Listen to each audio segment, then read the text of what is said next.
Hey, what's up guys? Today we're going to talk about changing pickup shoes and those pesky little pickup springs on the Tyco 440X2. Let's go.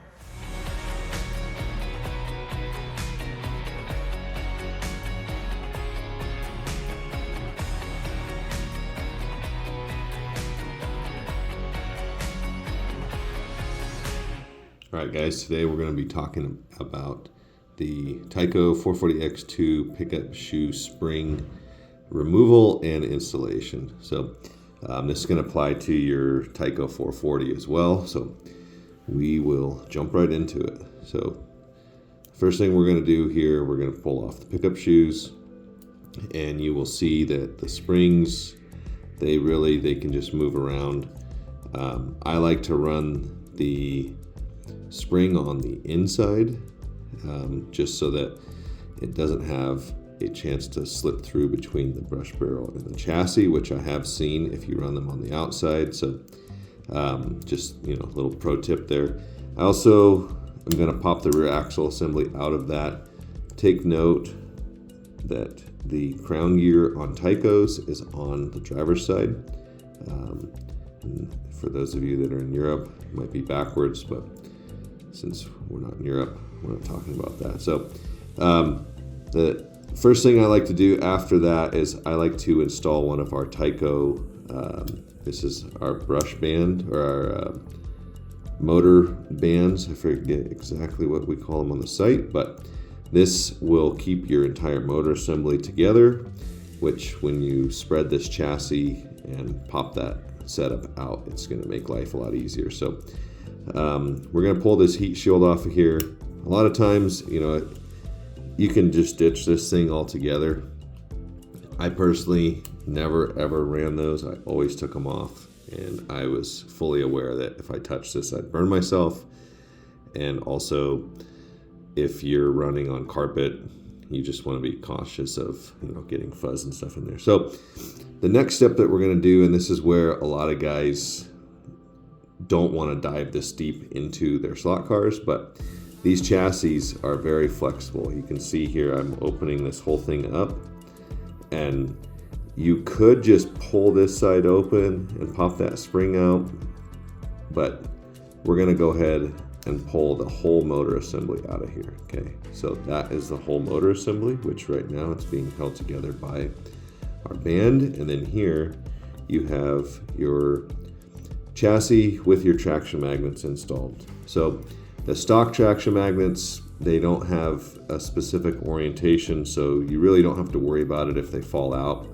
But if these were aftermarket magnets, you would want to pay attention to the orientation. So sometimes you can take a Sharpie, make a mark on the magnet, a mark on the chassis, and that way when you go to put it back together, it's going back together the same way. So now we have our motor assembly, and here is our pickup spring. So this one is obviously still in great shape. It's not damaged, it's not bent or anything like that, but for the purpose of this video, we have removed it, and we will now reinstall it without dropping it. But sometimes tweezers help on these little tiny parts like this. I don't have super dexterity, oh my gosh, as you can see, but it also shows that, even doing this a gazillion times, they can still be little boogers. But you want to get that in there like so that they're both on the inside. And now we're going to reinstall these things. So we got our bottom set up here. We're going to grab our chassis again, and this part I like to kind of locate your timing or your bulkheads in the chassis, and I'm pinching the motor from the underside, and then I'm going to just spread the chassis open and drop it down in there, and then you kind of just wiggle things around, make sure that your bulkheads are snapping into place.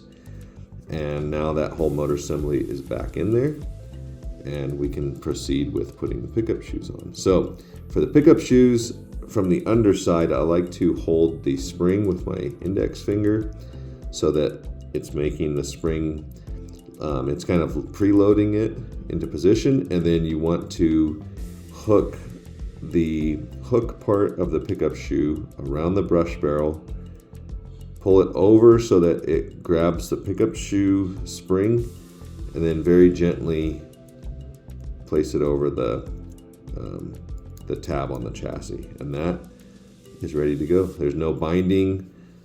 Sometimes if the shoes get tweaked, they will bind up on that little piece of chassis material right there, and you just want to make sure that when you're pressing your shoe down that you're not having any bind right there. So we'll repeat that on this side.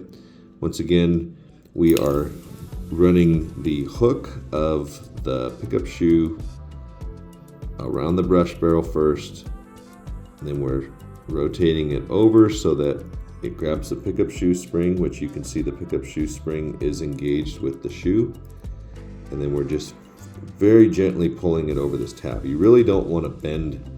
You don't want to bend anything. You don't want to force anything. You want everything to be as neutral as possible. So then the last step would be to remove our Tyco band, and we can reinstall our axle assembly. We're good to go. So that is the whole setup. You know, obviously with Viper we make pickup shoes, springs, and the bands. There are other brands out there. We do offer we will be offering a dual pickup spring, which we will make a video for that once those are available. They're still in prototyping phases for tension, etc. But yeah, for right now, that's pretty much it. Hopefully you guys enjoyed this video, and let us know in the comments what you think. Thanks.